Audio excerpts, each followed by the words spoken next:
Hello students, कैसे हैं आप लोग। आशा करता हूँ सब कुशल होंगे। छात्रों, आज का टॉपिक है educational structure in university level, विश्वविद्यालय स्तर पर शैक्षिक संरचना एवं उसके कार्य है। पिछले वीडियो के माध्यम से हमने काफ़ी कुछ अध्ययन किया, चर्चा की थी educational structure in India, state level पर, सेंट्रल लेवल, ठीक है, उनकी बहुत सारी बॉडी, सेंट्रल लेवल की, केंद्रीय स्तर पर बहुत सारी बॉडियों के बारे में अध्ययन किया, यूजीसी, एनसीटी, ये सब। आज हम जो चर्चा करेंगे, अध्ययन करेंगे विश्वविद्यालय स्तर पर। ये paper code 202 school organisation and management. सामान्यतः यूनिवर्सिटी के बारे में लगभग अधिकतर लोगों को जानकारी होगी, नॉलेज होगी उसके बारे में। यूनिवर्सिटी में कौन कौन से पद होते हैं, कौन कौन से डिपार्टमेंट होते हैं, ज़्यादा नहीं, बेसिक तो पता होगा। बीसी का नाम सुना होगा, कुलपति का नाम सुना होगा, डीन, ये सब। तो हम बात करते हैं, इसी क्रम में आगे बढ़ते हैं। विश्वविद्यालय में अनेक एजुकेशनल डिपार्टमेंट होते हैं, शैक्षिक विभाग होते हैं, रिसर्च सेंटर होते हैं, प्रशासनिक विभाग होते हैं, पुस्तकालय होता है, ठीक है। ये सब इनके जो वरिष्ठ अधिकारी, ये जो पुस्तकालय विभाग ये सब होते हैं, इनके साथ साथ विश्वविद्यालय के वरिष्ठ अधिकारी होते हैं जो विभिन्न कार्यों के माध्यम से विश्वविद्यालय को सुचारू रूप से चलाते हैं। विश्वविद्यालय के विभिन्न जो पदाधिकारी, बोर्ड जिसे कहते हैं बोर्ड ऑफ ट्रस्टीज, से लेकर शैक्षिक विभागों में कार्यरत हेड ऑफ डिपार्टमेंट्स आदि सभी विश्वविद्यालय की संरचना का निर्माण करते हैं। एजुकेशनल एडमिनिस्ट्रेशन या एजुकेशनल स्ट्रक्चर का निर्माण करते हैं। इनके द्वारा की जाने वाली व्यवस्थाएं इनके कार्यों में सम्मिलित हो जाती हैं, ठीक है छात्रों। नहीं, जो सब कार्य वगैरह होते हैं, इसमें जितने भी स्ट्रक्चर के अंतर्गत अभी हम आगे अध्ययन करेंगे, वो सब शैक्षिक संरचना, विश्वविद्यालय स्तर की शैक्षिक संरचना का निर्माण करते हैं। ये सब बॉडी जो है, जो डिपार्टमेंट हैं, इसमें हम अध्ययन करते हैं। सबसे पहला है, आप चाहें तो नोट कर सकते हैं, board of trust, board of trustees या ट्रस्ट। ये बोर्ड जो है विश्वविद्यालय का सर्वोच्च प्रशासकीय विभाग होता है, एडमिनिस्ट्रेटिव डिपार्टमेंट होता है, और इसी विश्वविद्यालय के संचालन यानी उसको गाइड करना, फाइनेंस आदि से संबंधित संपूर्ण व्यवस्था का अधिकार होता है। जो पूरा सिस्टम होता है, पूरा व्यवस्था होती है, गाइड कर निर्देशन से लेकर फाइनेंस तक, ठीक है। विश्वविद्यालय का संचालन करना, कोई पॉलिसी तैयार करना, तो इसमें सारा सब एडवाइस के रूप में, सब एडवाइज़र के रूप में कार्य करते हैं। संपूर्ण व्यवस्था का इसको अधिकार होता है। विश्वविद्यालय कानून पक्ष के अंतर्गत इसकी व्याख्या की गई है। जो विश्वविद्यालय से संबंधित जो कानून है उसके पक्ष में इसकी व्याख्या की गई है। नेक्स्ट है कुलाधिपति यानी चांसलर। चांसलर का नाम आपने सुना होगा। चांसलर क्या होता है? ये विश्वविद्यालय का मेन प्रमुख होता है, यानी मेन अधिकारी होता है। आप कह सकते हैं सबसे बड़ा अधिकारी कुलाधिपति होता है, चांसलर होता है।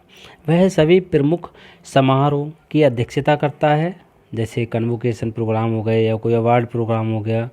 इसके अलावा अन्य सभाएं हो गई, डिप्लोमा, डिग्री, सर्टिफिकेट वगैरह जो है इनको दे, सही है, इनसे संबंधित जो भी है उसका सबसे बड़ा अधिकारी होता है। ये सर्वोच्च कह सकते हैं, ये सर्वोच्च प्रमुख अधिकारी होता है और विश्वविद्यालय के अन्य सदस्यों से श्रेष्ठ होता है, ठीक है छात्रों। ये जैसे कन्वोकेशन प्रोग्राम, इसके अलावा सभाएं, जैसे मैं बात कर रहा था, डिग्री, डिप्लोमा प्रोग्राम्स या प्रमाण पत्र या अन्य अवार्ड के लिए जो सभाएं की जाती हैं उनका ये चेयरमैन भी होता है, ठीक है छात्रों। नेक्स्ट है काउंसिल, परिषद। ये विश्वविद्यालय के सामान्य प्रबंधन के कार्यक्रमों तथा कार्यों में परिषद प्रमुख होती है और ये विश्वविद्यालय की संपत्ति विश्वविद्यालय की संपत्ति होती है और उसका व्यय यानी खर्च के नियंत्रण करने की दृष्टि से प्रमुख होती है, उस पर कंट्रोल करना उसके लिए प्रमुख होती है। ये नीति निर्माण करने वाली सभा भी होती है, यानी ये विश्वविद्यालय स्तर पर जो पॉलिसियों का निर्माण होता है, पॉलिसी बनाई जाती है, उसकी एक सभा होती है। ठीक है।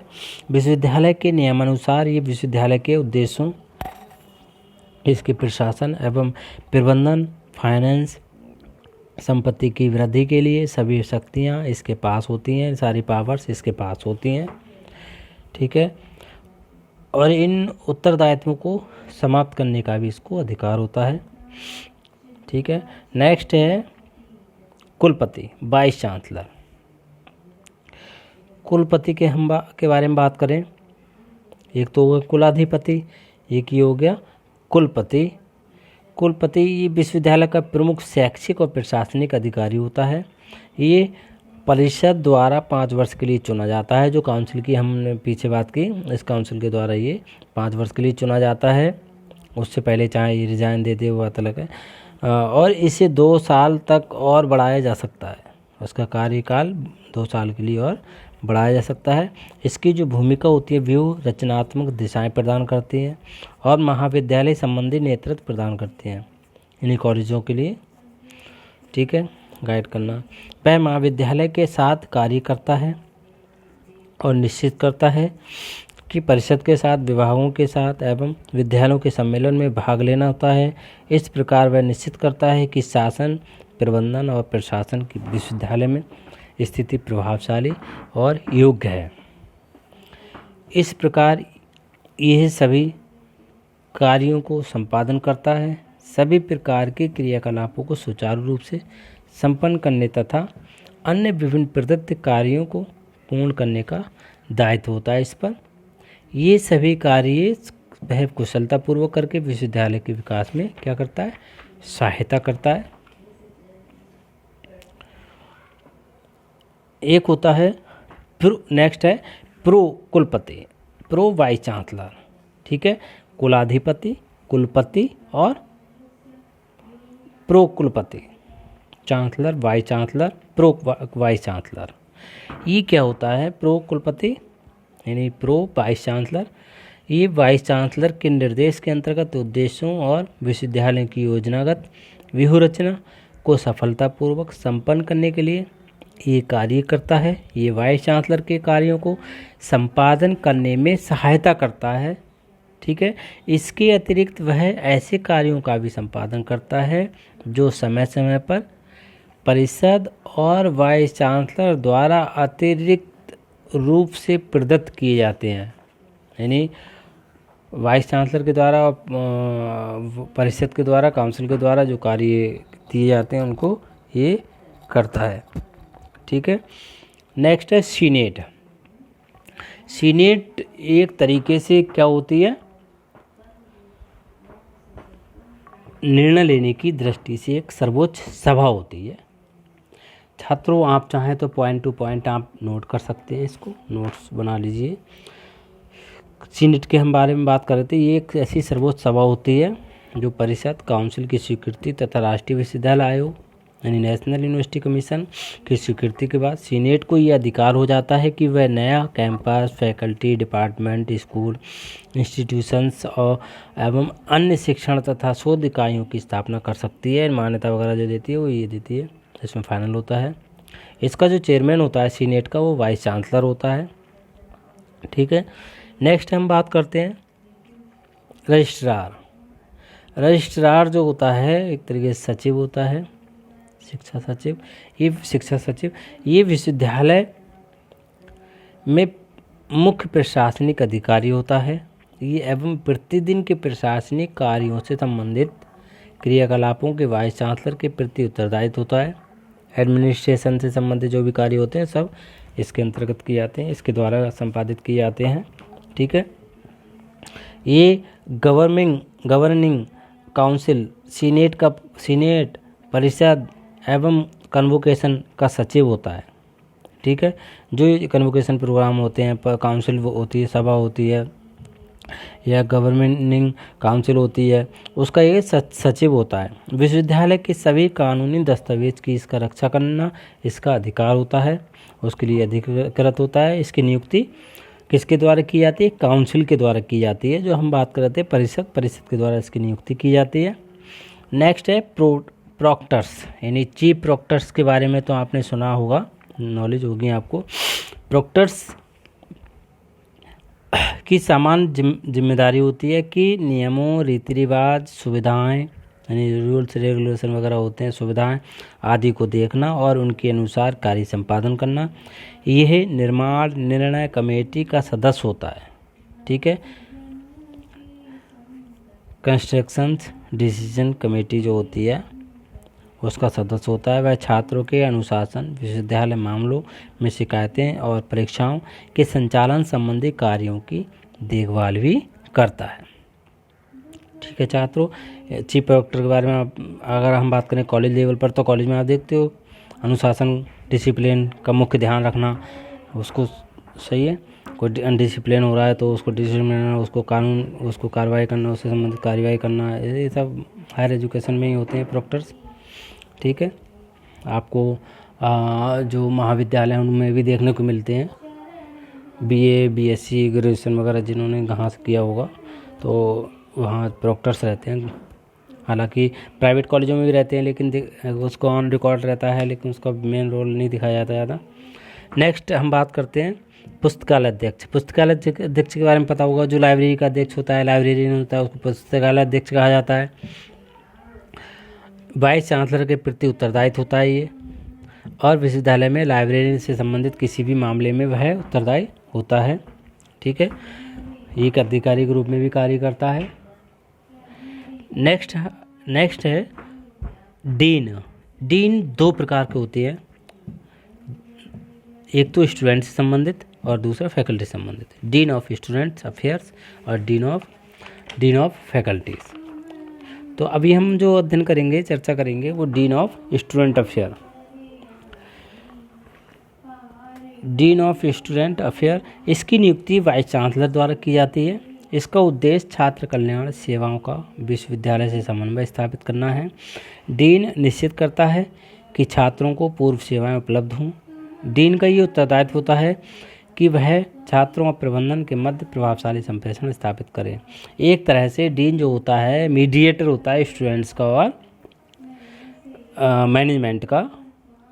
ठीक है, चाहे यूनिवर्सिटी मैनेजमेंट का हो, चाहे कॉलेज की बात करें तो कॉलेज मैनेजमेंट का हो, ये कोऑर्डिनेशन स्थापित करता, एक अच्छा प्रभावशाली इफेक्टिव कम्युनिकेशन को स्थापित करता है दोनों के मध्य। नेक्स्ट जो है डीन ऑफ फैकल्टी, ये फैकल्टी संबंधित होता है। विश्वविद्यालय की फैकल्टी का पर्यवेक्षण डीन के द्वारा किया जाता है। ये प्रोफेसर होता है और फैकल्टी बोर्ड के द्वारा चुना जाता है। फैकल्टी बोर्ड की मीटिंग के समय ये चेयरमैन होता है। ठीक है छात्रों, नेक्स्ट है head of department, HOD. HOD के बारे में पता होगा आपको, वैसे बता दूं नॉर्मल आपको, किसी कॉलेज में, महाविद्यालय में कई सारे डिपार्टमेंट होते हैं, तो उसका एक प्रिंसिपल होता है और बाकी जो डिपार्टमेंट होते हैं अलग अलग, उन डिपार्टमेंट का जो हेड होता है वो हेड ऑफ डिपार्टमेंट कहलाता है, विभागाध्यक्ष। ठीक है, ये प्रत्येक शैक्षिक विभाग में एक विभागाध्यक्ष होता है जो वाइस चांसलर के प्रति उत्तरदायी होता है। विभाग में समन्वय, निर्देशन, पर्यवेक्षण, शिक्षण, परीक्षाएं, शोध तथा अन्य क्रियाओं का आयोजन किया जाता है। ठीक है, उसका जो हेड होता है ये, यानी coordination, guidance, observation, teaching, exams, research तथा अन्य क्रियाओं का आयोजन करना इसका कार्य होता है। नेक्स्ट है संकाय एवं विभाग, फैकल्टीज एंड डिपार्टमेंट्स। ये शैक्षिक अनुशासनों जो एजुकेशनल डिसिप्लिन्स होते हैं उनकी दृष्टि से संकाय यानी फैकल्टी शिक्षण, शोध, सामुदायिक सेवाएं आदि का केंद्र बिंदु है। ज्ञान के प्रत्येक क्षेत्र में प्रत्येक फैकल्टी को उसी प्रकार बांट दिया जाता है जिस प्रकार शैक्षिक विभाग होते हैं। प्रत्येक विभाग टीचिंग, एग्जाम्स एंड इवैल्यूएशन के कंट्रोल के लिए उत्तरदायित्व होते हैं। नेक्स्ट, ये हो गए सारे डिपार्टमेंट हो गए, ये सब काउंसिल हो गई, इनका क्या कार्य है, इसका स्ट्रक्चर हो गया।